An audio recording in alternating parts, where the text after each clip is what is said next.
Praise the Lord. Mark, সত্য ও জীবন এই পেজে আপনাদের স্বাগত। লুকের বাইবেলের নতুন নিয়মের লুক চ্যাপ্টারের 17:32 একটা জায়গায় আছে, প্রভু যীশুখ্রিস্ট এক জায়গায় বলছেন, লোটের স্ত্রীকে স্মরণ করো। এই লোটের স্ত্রী বা লোত, আমরা যেটা বাংলায় বলে থাকি লোত, তা এনার স্ত্রীকে স্মরণ করার কথা বলছে। তা এটা নিয়ে ভাবতে গিয়ে আমি দেখলাম বাইবেলের তো পুরনো নিয়মে অনেক ক্যারেক্টার আছে, মেয়েদের নারীদের ক্যারেক্টার আছে। তা এত কিছু থাকতেও হঠাৎ করে লোটের স্ত্রীকে স্মরণ করো কেন বলছেন প্রভু? সেটা দেখতে গেলে অ্যাকচুয়ালি লোটের স্ত্রীর সম্পর্কে বিস্তারিতভাবে যেটা আছে সেটা উৎপত্তির 19-এ আছে।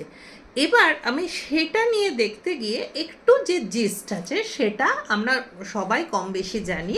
তো একটু জিস্টটা কি, কে লোটের স্ত্রী, কে লোট, এগুলো একটুখানি আমি আলোচনা করছি। সেটা হচ্ছে আব্রাহামের নাম আমরা সকলেই জানি। তো আব্রাহামের ভ্রাতুষ্পুত্র হচ্ছে, ভাইয়ের সন্তান হচ্ছে লোট। আব্রাহামকে সদাপ্রভু কি করেছেন? তিনি বলেছেন তোমার নিজের যে জায়গা সেই জায়গা ত্যাগ করে, এবার সদাপ্রভু যেখানে যেখানে, সদাপ্রভু মানে কি, আমাদের যে সৃষ্টিকর্তা, সেই সৃষ্টিকর্তা তিনি তাকে আব্রাহামকে নির্দেশ দিলেন যে তোমার কমফর্ট যে জোন, যেখানে তুমি থাকো সেই জায়গা ছেড়ে আমি যেখানে যেখানে যেতে বলছি তুমি সেখানে সেখানে যাও। আব্রাহাম হচ্ছে বিশ্বাসের প্রতিমূর্তি। তিনি সদাপ্রভুকে বিশ্বাসের প্রথম সারিতে আছেন আব্রাহাম। কিভাবে তাকে, তার বিশ্বাসের অনেক কিছু উদাহরণ আমরা পরে পাই, আমরা দেখতে পাই, সেটা পরবর্তীকালের আলোচনা বিষয়। তো আব্রাহাম কি করলো, তার ভ্রাতুষ্পুত্র লোটকে নিয়ে জার্নি শুরু করলো এবং অনেক কিছু ঘটনা, অনেক কিছু দেখা গেল তাদের মধ্যে। তা এবার সেখানে দেখা গেল একটা নির্দিষ্ট সময়ের পর আস্তে আস্তে আব্রাহামের কাছে যে সম্পত্তি, তখনকার দিনে আমরা যেমন এখানে একটা বাড়ি, একটা ঘর, আমাদের গাড়ি, এই সমস্ত মনে করি, তখনকার দিনে না প্রচুর দাস দাসী, উট, এই মানে অনেক অ্যানিমাল, এই সমস্ত ছিল তাদের সম্পত্তির বহর। তা এইভাবে এই দেশ ওদেশ ঘুরতে ঘুরতে দেখা যায় আব্রাহাম আর লোট দুজনেরই সম্পত্তির পরিমাণ অনেক বেড়ে যেতে থাকে এবং যেখানেই সম্পত্তি, যেখানেই অর্থ, সেখানেই সমস্যা। তো দেখা যায় এই দুজনের এত সম্পত্তি হয়, তাদের যেগুলো রক্ষণাবেক্ষণ যারা করতো তাদের মধ্যে একটু সমস্যার সৃষ্টি হয়। তখন আব্রাহাম ডিসিশন নেয় এবং লোটকে বলে, তুমি তোমার ইচ্ছা মতো এই যে জায়গা দেখতে পাচ্ছ, পূর্ব দিক হোক পশ্চিম দিক হোক, একটা জায়গায় বলেছে যে তোমার যেখানে ইচ্ছা, পূর্ব দিক হোক পশ্চিম দিক হোক, তুমি নির্বাচন করে নাও, সেই জায়গায় তুমি থাকো, আমি অন্যদিকে যাচ্ছি, আমরা এইভাবে আলাদা হয়ে যাই। তা সেখানে দেখা গেল লোট কী করলো, একটা জায়গা, সেই জায়গার নাম সদম আর গমোরা, এই যে জায়গাটার নাম, সেই সদম আর গমোরাকে লোট দেখল সজল, সদাপ্রভুর উদ্যানের ন্যায় এবং মিশর দেশের ন্যায়। এই একটা লোট নিজে থেকে সেটা নির্বাচন করলো। তখন সদম জায়গাটা খুব সজল, খুব প্রতিপত্তিশালী এরকম জায়গা ছিল, সেইটা দেখে লোট নির্বাচন করলো যে আমি সদমে তাহলে আমার সমস্ত কিছু জিনিসপত্র, দাস দাসী, আমার বৈভব সম্পত্তি সব কিছু নিয়ে রয়ে যাচ্ছে।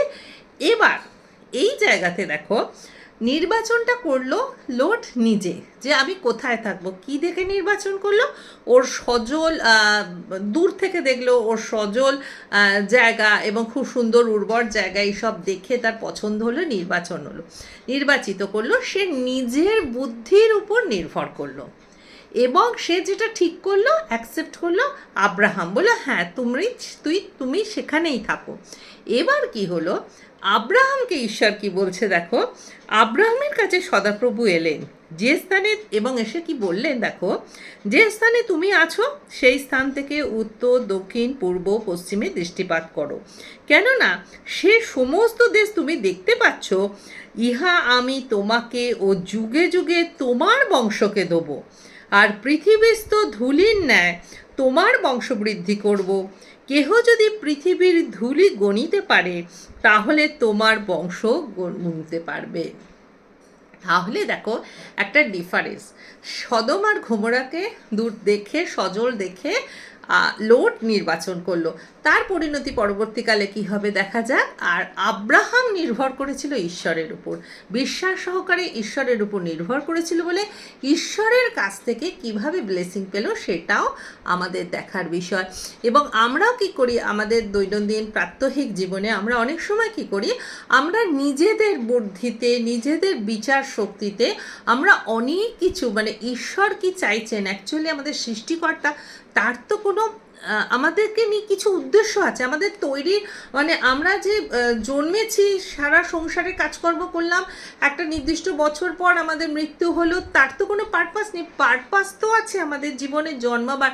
ঈশ্বর নিশ্চয়ই কোনো একটা পারপাসে, প্রত্যেকটা ইচ অ্যান্ড এভরি পার্সনের কোনো উদ্দেশ্য আছে, কোনো পারপাস আছে, ঈশ্বর তাকে পৃথিবীতে নিয়ে এসেছে।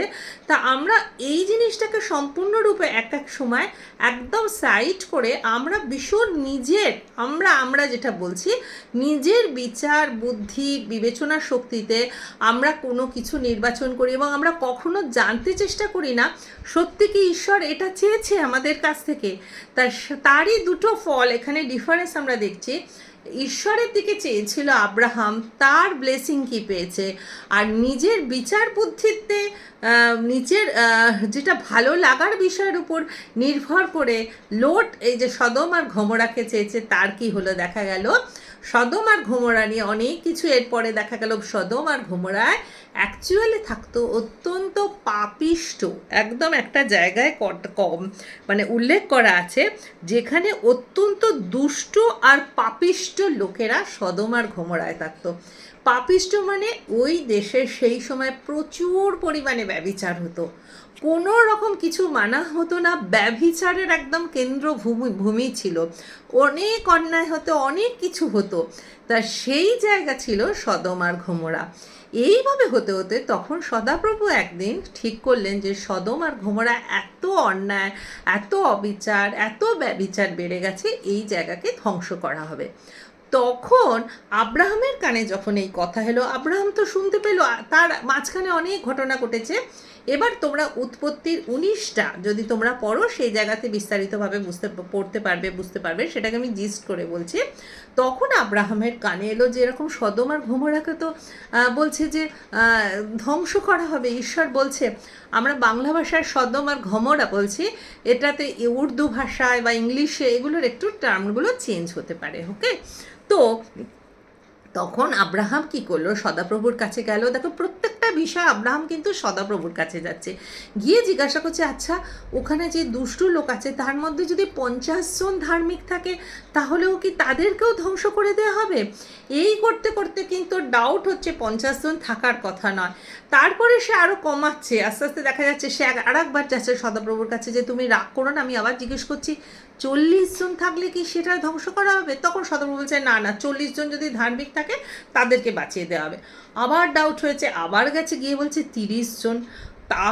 তখন সদাপ্রভু বললো ঠিক আছে 30 জন যদি ধার্মিক থাকে আমরা আমি তাদের বাঁচিয়ে দেবো।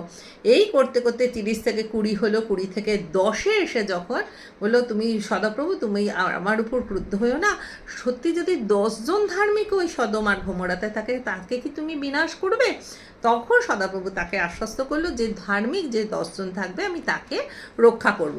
তাই এবং পরবর্তীকালে বিভিন্ন রকম ঘটনা দেখা গেছে, স্বর্গের দূতেরা এসেছে এবং এসে লোটকে বলা হয়েছে যে তোমাকে এবার এখান থেকে বেরিয়ে যেতে হবে, কারণ এই জায়গাকে সদাপ্রভু ধ্বংস করবে। এবং লোট প্রথমে গেছে তার সন্তান, তার মেয়েদের কাছে, তার জামাতাদের কাছে, তার স্ত্রীর কাছে, এবং তার জামাতারা সেই সময় তাকে প্রথমে অগ্রাহ্য করেছে এবং উপহাস করেছে। আমরা যখন কি করি, আমরা যখন ঈশ্বরের কথা যখন মানুষকে বলি, আমরা যখন বুঝতে পারি যে এই জিনিসটা করা অনেকের আমাদের জীবনে হয়, আমরা যখন বুঝতে পারি যে কেউ কিছু ভুল করছে, তাকে গিয়ে যখন আমরা বলি যে এটা ঈশ্বরের নিয়ম মনোনীত নয়, তখন দেখবে আমরা অনেক সময় উপহাসের দৈনন্দিন জীবনেও হয়, অনেক সময় উপহাসের কারণ ওই নোহের সময় নোহ যখন বড় সেই নৌকাটা তৈরি করছিল জলপ্লাবন আসার আগে, সেও তখন অনেককে বলেছিল কিন্তু কেউ তার কথা শোনেনি। তেমন এখানে কেউ সে তার জামাতাদের বলেছে এরকম হবে, ধ্বংস হবে, তোমরা চলো, কিন্তু তাকে উপহাস করেছে। যাই হোক, যেদিনকে এই ঘটনাটা ঘটবে সেই দিনকে স্বর্গদূতেরা, যারা দূতেরা এসে লোটকে বলল, সত্তর কহিলেন, ওঠো, তোমার স্ত্রী আর কন্যাদের দিয়ে রওনা দাও। আর তার আগে তো তারা উপহাস করেছে, তারা যাবে না। লোট সব শুনে একটু ইতস্তত করছে দেখে সদাপ্রভু স্নেহোপযুক্ত সেই দূতেরা তার স্ত্রী ও কন্যা দুটোর হাত ধরে নগরের বাইরে নিয়ে এলেন এবং লোটকে বললেন, প্রাণ রক্ষার্থে পলায়ন করো, পশ্চাৎ দিকে দৃষ্টি করো না। কিন্তু তাকে মানা করলো এবং তার স্ত্রীকে মানা করলো, সবাইকে মানা করলো যে তোমরা এখান থেকে যে চলে যাচ্ছ, পেছনে কি হচ্ছে পেছন দিকে ফিরে তাকিও না, এটা কিন্তু বিরাট গভীর অপরাধ হবে। তার লোটের মেয়েরা সবাই অগ্রসর হয়ে চলে গেল এবং তার স্ত্রীও তার সাথে সাথে যাচ্ছিল। এবং যখন তারা রওনা দিয়ে প্রায় চলে গেছে, সেই সময় একটা জায়গায়, তারা নির্দিষ্ট জায়গায়, যেটা লোট বলেছিল সদাপ্রভুকে যে আমি ওই জায়গা অবধি যাচ্ছি, তারপরে সদাপ্রভু যখন তার উপর গন্ধক ওপর থেকে, আকাশ থেকে নেমে আসছে, পুরো ওপর থেকে অগ্নি এবং গন্ধক নেমে আসছে, তখন লোটের স্ত্রী কী করেছে, পেছন ফিরে তাকিয়েছে যে কি আমি যে জায়গাটা ছেড়ে এলাম সেই জায়গার এখন পরিণতি কি হচ্ছে। অথচ তাকে সদাপ্রভুর যে দূতেরা তাদেরকে সবাইকে বারণ করেছিল যে তোমরা পেছন দিকে ফিরে তাকিও না। তার ফলশ্রুতি হিসাবে কি হলো, লোটের স্ত্রী ঠিক যেই অবস্থাতে পেছন ফিরে তাকিয়েছে, তখনই সে নুনের স্তম্ভে, অর্থাৎ খাম্বা যেটা বলছে, নুনের স্তম্ভে একটা মডেল দাঁড়িয়ে আছে, সেটা যেন মনে হচ্ছে নুন দিয়ে গড়া, একটা সোজা হয়ে দাঁড়িয়ে আছে, নুনের স্তম্ভে পরিণত হলো। এখনও নাকি সেটার উপস্থিতি দেখা যায়। এবার সেইটার ঠিক ভুল বিশ্লেষণে আমার যাওয়ার দরকার নেই।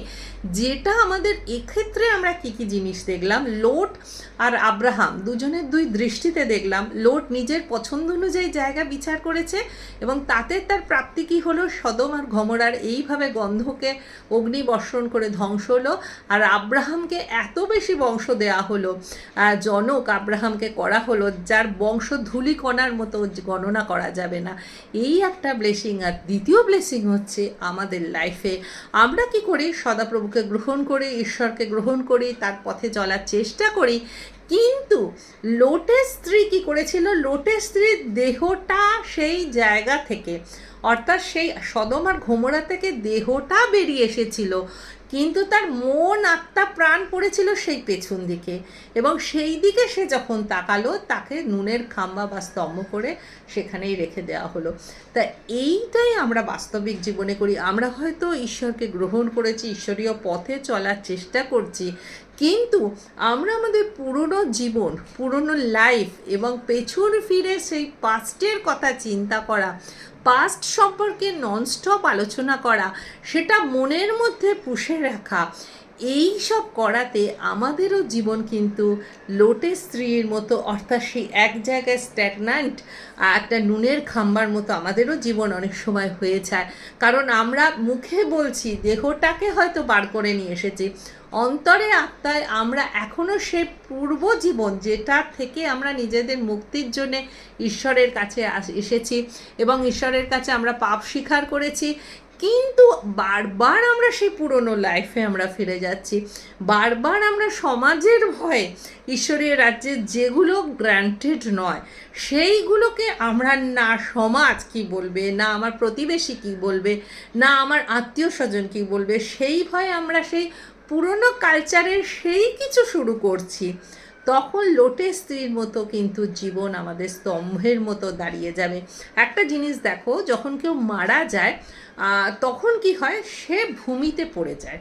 সে যেভাবেই মারা যাক, একটা মানুষ, তার দেহ কিন্তু সোজা হয়ে দাঁড়িয়ে থাকে না, সে মাটিতে পড়ে যায়। কিন্তু লোটের স্ত্রীকে ঈশ্বর এমন শাস্তি দিল, যার দেহটা মাটিতে পড়ারও সুযোগ পেল না, সেই অবস্থায় সে এখনও দাঁড়িয়ে আছে নুনের খাম্বা হয়ে। তো এখান থেকে আমাদের একটা শিক্ষণীয় বিষয় যে লোটের স্ত্রীর মতো জীবন কি আমাদের কাটানো উচিত? মুখে বলছি আমরা বেরিয়ে এসেছি, আমরা প্রভুতে আছি, আমরা পুরনো জীবন ত্যাগ করেছি, সত্যি কি ত্যাগ করেছি, না সেই পুরনো কাসুন্দি ঘেটে যাচ্ছি? লোটের স্ত্রী থেকে আমাদের শিক্ষা নিতে হবে।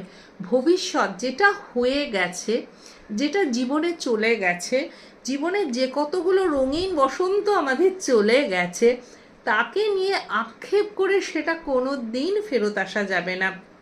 সেখান থেকে শিক্ষা নিয়ে আমাদের ফিউচার, যেটা আমাদের জীবনে কার কতদিন আছে আমরা জানি না, কিন্তু সেটা যেন আমরা ভালো করে গঠিত করতে পারি। এমন কিছু কাজ আমরা, দেখো সবাই চলে যাব, এমন কিছু করে যাই যাতে আমরা চলে যাওয়ার পরও আমাদের কথা মনে রাখবে নয়, কিছু ভালো কাজ মানে ঈশ্বরীয় বচন, এগুলো যদি আমরা দিয়ে যাই মানুষকে, ঈশ্বরের উপস্থিতিকে তাদের যদি বোঝাতে পারি, তাহলেই আমাদের জীবনের লাভ। তো অতীতকে ভুলে ভবিষ্যতের দিকে তাকিয়ে এগিয়ে চলা, এটাই মানুষের ধর্ম। লোটেস স্ত্রীর লাইফ দিয়ে এটাই প্রভু আমাদের বোঝাতে চেয়েছে। Amen, hallelujah.